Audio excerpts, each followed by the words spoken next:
Assalamualaikum warahmatullahi wabarakatuh. Perkenalkan, saya Baitik Siro, program studi PGSDPI dengan NIM 857776053. Pada kesempatan kali ini, saya akan mendemonstrasikan kegiatan praktikum 1, yaitu ciri-ciri makhluk hidup.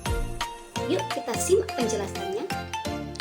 Adapun tujuan praktikum ini yaitu mengamati ciri-ciri makhluk hidup yang ada di sekitar tempat tinggal, alat dan bahan, alat tulis, tabel pengamatan, dan alam sekitar. Adapun cara kerja yang dilakukan yaitu yang pertama, temukan 5 hewan dan 5 tumbuhan yang ada di sekitar lingkungan kalian. Berikut ini merupakan hasil temuan hewan yang ada di lingkungan sekitar kita. Ada ayam, bebek, burung merpati, kelinci, dan laba-laba. Selanjutnya ada hasil temuan tumbuh-tumbuhan.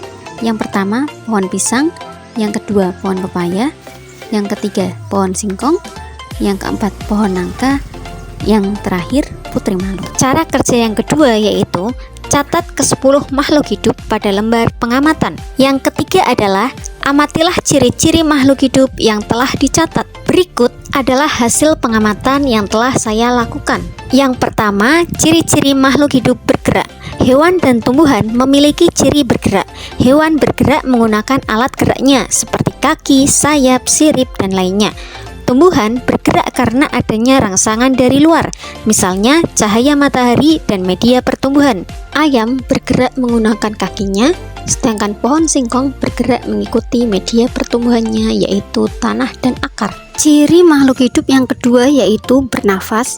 Hewan dan tumbuhan memiliki ciri bernafas. Hewan bernafas dengan menggunakan alat pernafasannya seperti paru-paru, pundi-pundi udara, dan insang.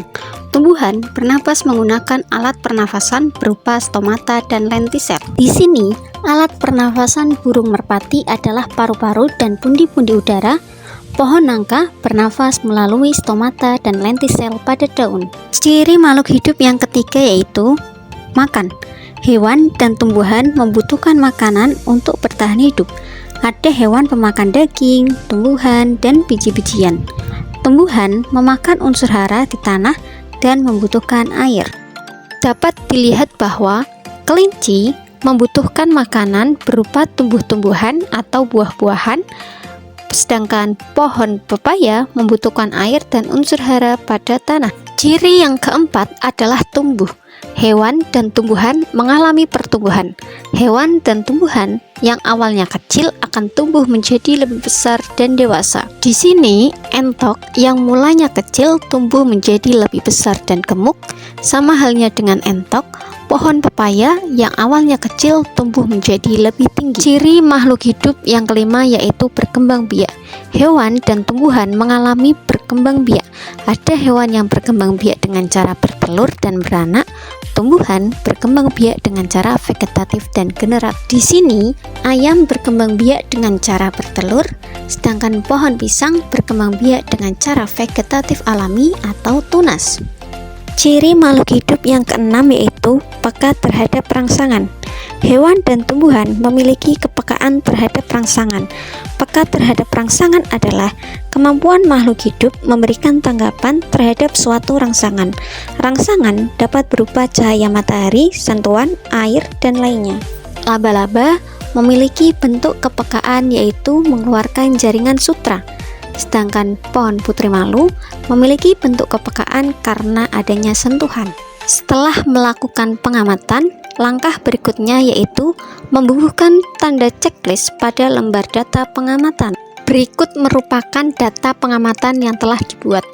Berdasarkan data tersebut dapat disimpulkan bahwa setiap makhluk hidup pasti memiliki ciri-ciri yang disebutkan sebelumnya. Itu saja mengenai video praktikum ciri-ciri makhluk hidup. Semoga dapat bermanfaat dan terima kasih yang sudah menonton.